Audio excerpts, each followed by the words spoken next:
In D&D, classes are divided into marshals and casters. Marshals are those who use their weapons and their brawn to overcome situations, and casters are those who primarily use spells to overcome obstacles. Now, there's been an opinion that's floated around for a while now that there's a divide between the marshals and the casters, that the casters are at such a higher level than the marshals that especially at later levels, it's not even worth it to play a marshal, that the casters can dominate them in all areas. Today, we'll compare the two of them, take a look at what areas they may or may not be better in. Before we take a deep dive into their single target damage and their survivability, I'd like to take some other areas right off the table that I think casters pretty much have the clear advantage on.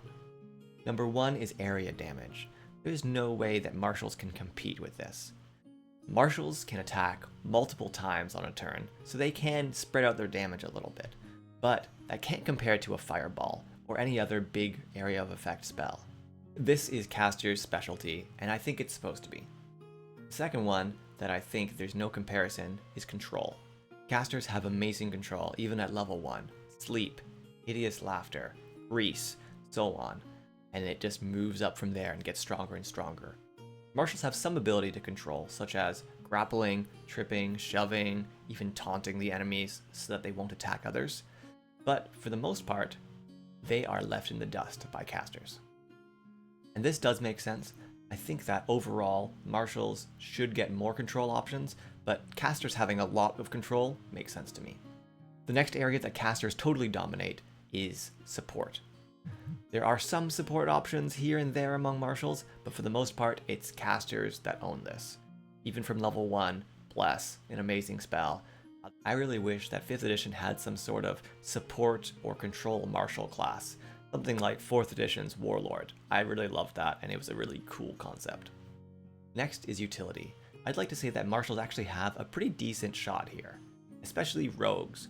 Rogues are supposed to be the skill monkey. They're supposed to be really good at sneaking, disarming traps, lockpicking, and these are all really useful tools in a D&D game. But overall, casters can actually mimic a lot of these abilities by using things like silence, invisibility, pass without trace. These don't mimic exactly what the rogue can do, but they get kind of close. Not to mention, they can perform utility in many other ways that no marshal can match. For example, group teleportation, or water breathing, or locating objects or creatures, or shifting planes. These are things that marshals just cannot do, and casters clearly have the upper hand in terms of utility. And they have a lot of great spells that, if they're prepared right, can resolve a lot of obstacles. So I believe that casters are still better here. The last one I want to talk about quickly is social interactions. Now, theoretically, any character should be good at social interactions. You just need a couple of skills, and you need some decent charisma. But the truth is that most charisma-based classes are casters. So your barbarian might be trained in intimidation, might even be an expert at intimidation. But the scrawny bard who has a 20 charisma is still going to do it better than you somehow. Not to mention this, but there's spells that can really affect social encounters. For example, Charm Person, Suggestion, Modify Memory. All of these have really great social encounter implications and usability. So I do believe casters come out ahead here without much comparison. Now that those are out of the way, let's take a look at the areas that the marshals can compete in. This would be single target damage and survivability.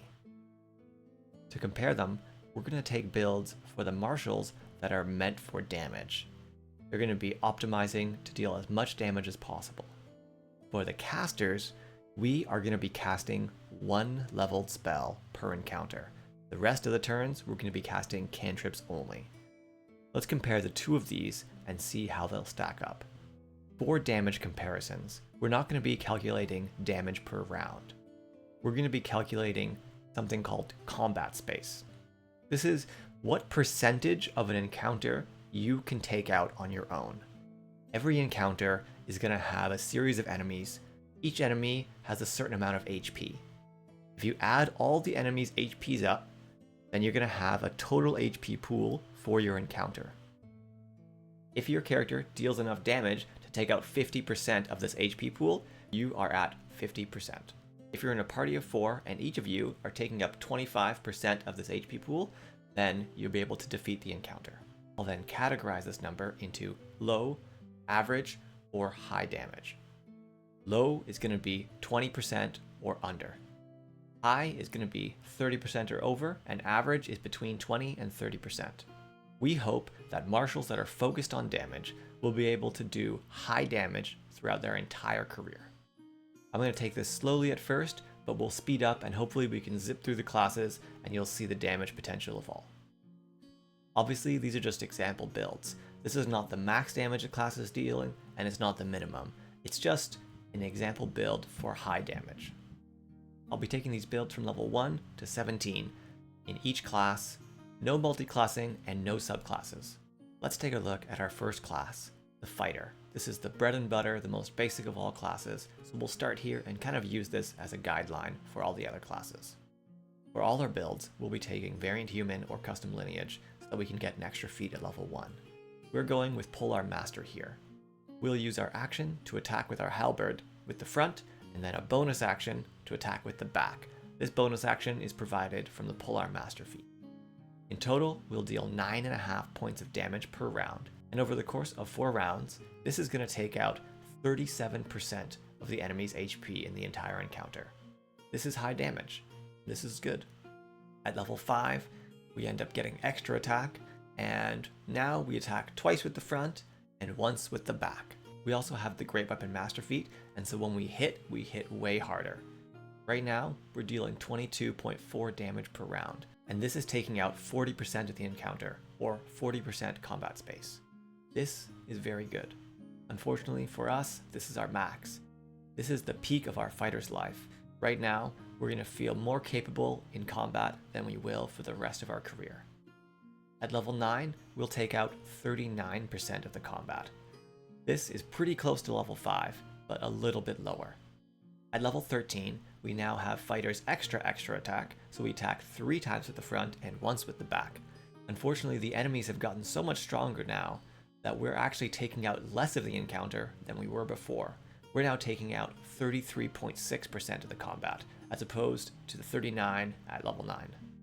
At level 17, we're dealing the exact same damage we were at 13, but now, because the enemies have gotten stronger, we're only taking out 25.6% of the encounter. This means we've snuck into the average damage category, unfortunately. So I hope this gives you an idea of how we'll be evaluating. I'll go over things a little bit quicker now and we'll just talk about the percentages. If anyone can get out of the average damage category, it's gotta be the Raging Barbarian, right? Let's take a look. At level 1, we're also going Polar Master here, and we're going to be doing the exact same thing as the Fighter. Because of Rage, we get an increase to damage, and we're actually taking out 42% of an encounter. Very good. At level 5, again, we get extra attack, and we're doing a ton of damage here. We're taking out 58% of an encounter. This is great. At level 9, we're still doing great damage at 54%. And this is 33 damage per round. Unfortunately, this is the max DPR we ever get to. At level 13, we actually go down to 32 damage per round, and this only takes out 37% of a deadly encounter. That's still good damage, but it's a lot less than it was before. And at level 17, we eke in at 28%. This hits average damage. The problem with the Barbarian is that their features are so front-loaded. After level 5, we don't really get an increase to damage. We get brutal critical, but it doesn't add a lot at all. It's not that Barbarians do bad damage. In fact, at early levels, I might argue that they even do too much damage. If you're taking out almost 60% of an encounter by yourself, the rest of your team are just going to look around like chumps. But then, that same Barbarian who felt so powerful at level 5 is going to feel just normal at level 17. And that is really unfortunate. Let's quickly jump to rogues. Here I have 2 builds, one with a rapier and one with a crossbow. The one with the rapier is going to use their bonus action to hide or disengage, and I'm guessing it's going to give them advantage on about half their attacks. We start out decent at 34%, but unfortunately it's just a slow decline from there. We end up hitting average damage at level 9, and we just keep going lower and lower all the way to 17. Rogues get sneak attack, and this is one of the abilities in the game that really scales as we level, so it's strange to see that we are decreasing in damage even though this is scaling up. The problem is, it just doesn't scale fast enough. If we take a look at our crossbow expert, our damage is higher, but it's a similar curve, and at level 17 we again end up at average damage. Now brace yourselves for the monk. The monk actually comes out pretty strong at the beginning. From levels 1 to 5, we're actually dealing pretty good damage. But like every other martial except the rogues, level 5 is our peak. For the rogues, they peak at level 1, but for us and every other martial out there, level 5 is our peak and it goes downhill from there. But for monks, it goes down hard. We hit average damage right away at level 9, and then we actually eke into low damage at level 17. This is because after level 15, monks actually don't do any more damage. They deal 25 damage at level 5, and they deal 25 damage at level 16. At level 17, they do get a slight boost because their martial arts stat goes up, but that's it. They're now dealing 28 damage per round, and this puts them under the 20% mark. It's really unfortunate.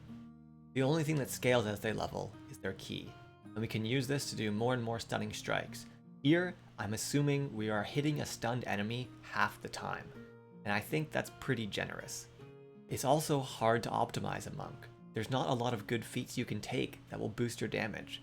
We could go the gunk route and use crossbows or pistols or muskets or whatever, but they also hit a similar wall unless we do multi-classing. So all in all, it's pretty disappointing for the monks. Now let's take a look at what we call the half-casters. These are martials that get access to spells, the ranger and the paladin, and these supposedly are a little bit better. Let's take a look. Starting with the ranger, we see that the damage follows pretty closely to the other martials. We peak at level 5 and we descend into average damage category at levels 13 or 17. I have two builds here, one using a longbow and one using crossbow expert, and we see that the crossbow expert is a little bit higher, but still falls into average at level 17. Rangers do get an interesting ability at level 10, which lets them turn invisible as a bonus action. This can actually be pretty helpful for our attacks and our defenses, so we can talk even more about that later, but it's still not quite enough damage to help us out that much. Now let's take a look at the paladin. Here we have a polearm master paladin, and it follows a similar curve, but it's much flatter. At level 5 we do hit our peak, but it doesn't go down much from 5 onwards. This is mostly due to Divine Smite. It scales really well with our level. We also get a bump at level 11 with improved Divine Smite, and the name makes it seem like they're related, but they're not at all. Anyway, we do good damage, and we stay in the high damage category throughout the paladin's entire career. They're good at the beginning, and they're good at the end. This is the only martial that falls in the high damage category for all levels. Now these are just example builds, but I do think they're relatively indicative of what each class is going to do, and that martials feel the most powerful at level 5 and feel less and less powerful from that moment on. And now for the moment we're all waiting for. Let's see how the casters line up against the martials. We'll start with Wizard here. At level 1, we actually don't really have any concentration spells that are going to deal damage, so instead we do one blast spell with the chromatic orb, and then the rest of them we do fire bolts. We end up here at exactly 25% of the combat encounter, so we're dealing average damage. That's fine, but we are definitely at level 1 getting outclassed by the martials. Once we hit level 5, we now have some spells that we can concentrate on that are dealing damage. We have things like Tasha's Summons. The one we're using here is Summon Fae. This one will take us to 34% of an encounter into the high damage category. We use our first action of the encounter to summon the Fae creature, and then we use our actions on every other round for fire bolts, and our Fae creature is attacking each round as well. At level 9, we get access to 5th level spells, and some of them are amazing. The one that is a clear standout is the Animate Object spell. This puts us into extreme levels of damage. We can take out over 60% of an encounter by ourselves with just this spell and firebolt. If you think that Animate Objects is broken and an outlier spell, I totally agree. If we use an alternative, such as a Tasha's Summon, we can take out 36%. And so this is still good damage, it's just not crazy. Keep in mind that this is just using one spell slot per encounter. If we want, we can keep blasting with our other spell slots. At level 13, our damage is pretty close, also at 36%, and at level 17, we get access to level 9 spells. We'll use Blade of Disaster here. It's a really good single target damage spell. It deals 57 points of damage per round by itself. You can use your action to pick your nose for the entire encounter. Your bonus action alone is going to deal twice the amount of damage as a monk, and more damage than a paladin. Now you might say, this is a level 9 spell. It's supposed to feel amazingly powerful, and I agree. The problem is, you could also use your 7th or 8th level spell to get similar effects. In fact, let's say you used up all your spell slots above level 6. You could use a level 4 spell slot and still be doing 27% of the encounter. This is more than a lot of the optimized martials can do, and you're using a level 4 spell slot. To summarize, a wizard hits high damage by the time they're level 5, and they never leave the high damage category, no matter what they do. Just by using one spell per encounter, they are in high damage. Let's take a look at the other arcane casters. This would be the Sorcerer, the Warlock, and the Bard. Here's their graphs. We can see that they follow pretty similar lines as the Wizard. The bump at 9 is for those that get animate objects. Yes, it's that good. If we instead use another spell, we'll still do high damage. We can see that all of the lines move in a linear upward direction. This is opposite to the martials, which move downwards. We can see that as levels increase, casters get proportionately stronger and martials get proportionally weaker. Some things to note here is that the Warlock has a pretty amazing cantrip Eldritch Blast, and they have a lot fewer spell slots than other casters. So actually using one spell per encounter and then Eldritch Blast is probably a pretty common way to play a Warlock. So this damage here is actually pretty representative. Another interesting thing is the Bard. The Bard, we're using Vicious Mockery here, which is a really low damage dealing cantrip. It starts out as really low damage, but as levels progress, we actually end up pretty close to the other casters. For Sorcerers, we use our meta magic to twin our Firebolt, so we deal a little bit more damage than other casters too. If we were to use our leveled spells every turn, we would do upwards of 80% of the encounter ourselves. Now let's move on to Divine Casters, Clerics, and Druids. We see that their lines here are really smooth. We start out dealing average damage at level 1, and by level 5, we're at high damage and we never leave it. The thing about Clerics and Druids is that their damage is more area damage. So the single target damage here is not quite representative of their capabilities, but we do see that their damage is high throughout most of their career. I do want to say, the Clerics have a lot less options for damage dealing spells, especially at higher level, so we actually end up upcasting Summon Celestial for the majority of the Cleric's career. That's why the line is so smooth. So we see that on average, the Divine Casters do less damage than the Arcane Casters. And here, our Druid build is the lowest damage dealer out of all the casters, but it's still high damage. So what can we take away from this? Levels 1 to 4, martials can usually outdamage casters. From levels 5 to 8, it's pretty close. If a caster wants to blow all their spells, they'll do a lot more damage, but otherwise, the martials are pretty close or outdamaging them. And once we hit level 9, the casters begin being a lot more powerful. Maybe this is why most play stops around this level. But casters began getting access to some very powerful spells, even just damage dealing wise. Forget control. Here's the frustrating part. A caster could be a full support character, and then they pick up one good damage dealing spell and they'll outdamage any martial. Whereas a martial is dedicating all their feats and ASIs to this. The caster meanwhile doesn't require as many feats, and so they can pick up ones that are good for their flavor of their build, or that are just interesting for them. Or, as we'll see in a little bit, they can pick up feats that will help improve their survivability. We also see that there's not a single martial whose damage output increases after level 5. And there's not a single caster whose damage does not increase every single level, if we ignore the animate objects bump. Now, of course these are not definitive builds, and they're ignoring subclasses, but I do believe they're representative. Now let's take a look at our squishy casters and our tanky martials and see how they compare in survivability. The way that we'll calculate survivability is how many rounds of focused fire this character can last.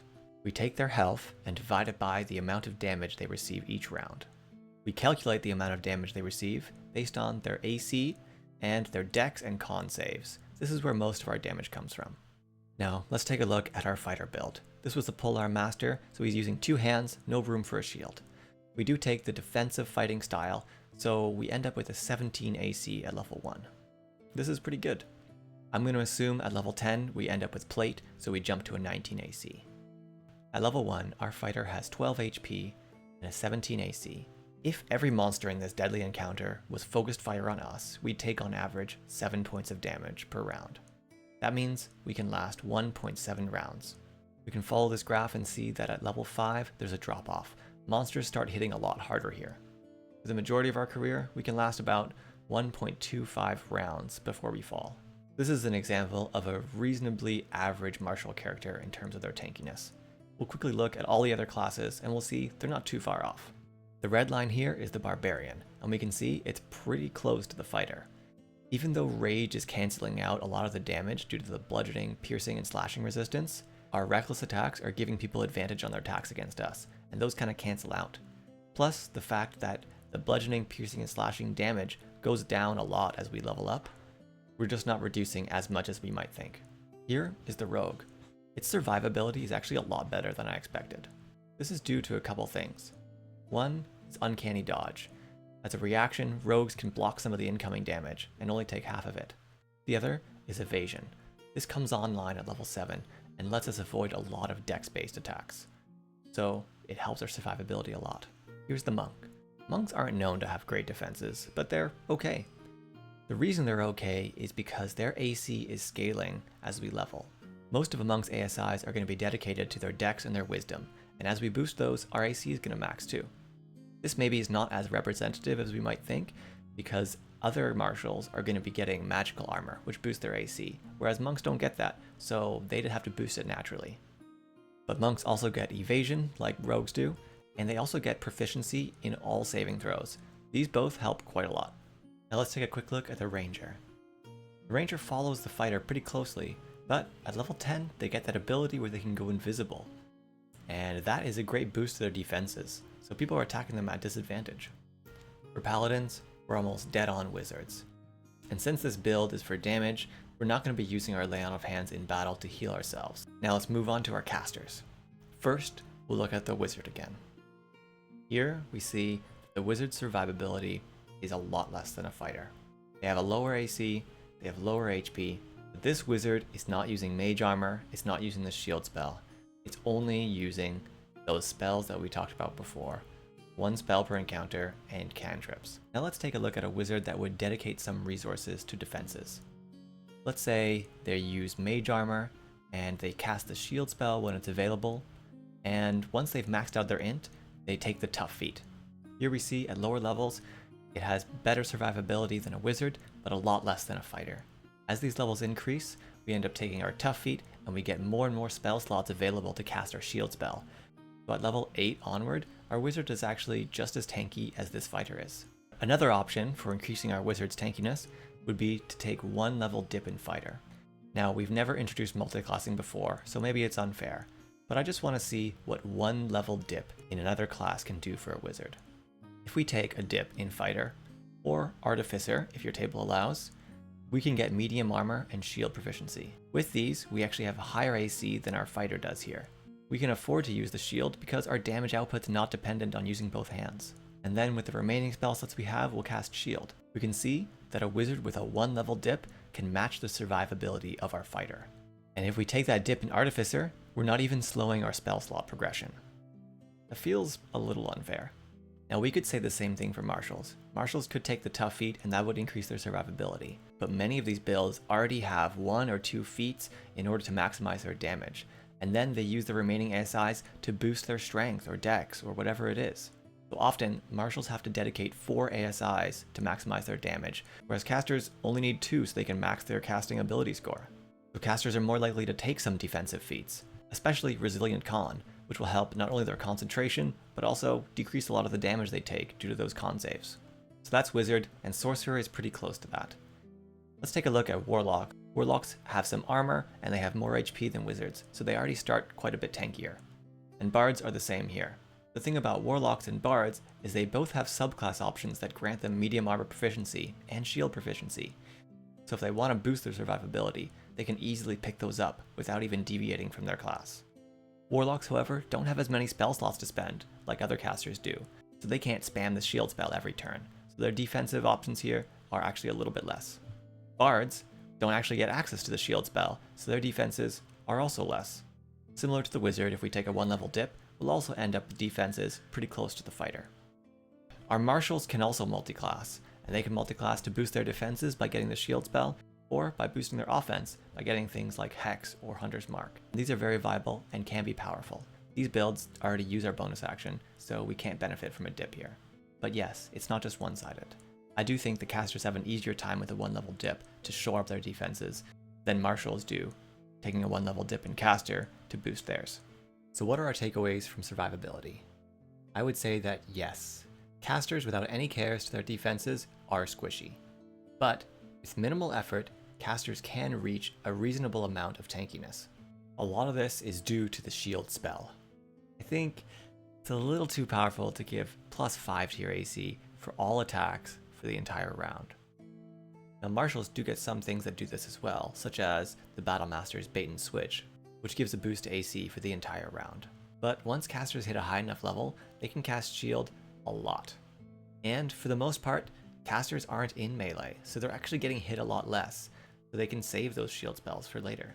So yes, based on my analysis here, casters are competitive at single target damage, and even better at higher levels. Also, they're maybe not as squishy as we might think. If they put a little bit of effort into their defenses, they come out reasonably well.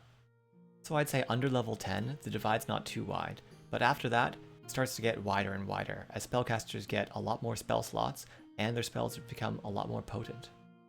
Meanwhile, marshals have already reached their peak and they're just declining in their damage. It's unfortunate that later on, marshals pretty much have to multiclass in order to keep up with damage, whereas casters can be extremely potent just going straight class. So I hope that you enjoyed this look at the marshal caster divide, and I think we're all hoping that when the next version of D&D comes out, that gap will be less. I'm hoping that the marshals don't come out doing way more damage at low levels, because they already deal great damage at low levels. I'm hoping that they scale better at later levels instead of earlier levels. And I know it's not going to happen, but I really wish that marshals got something amazing at level 17, something that could rival level 9 spell slots. Well, that's all for me. Hope you enjoy the rest of your day.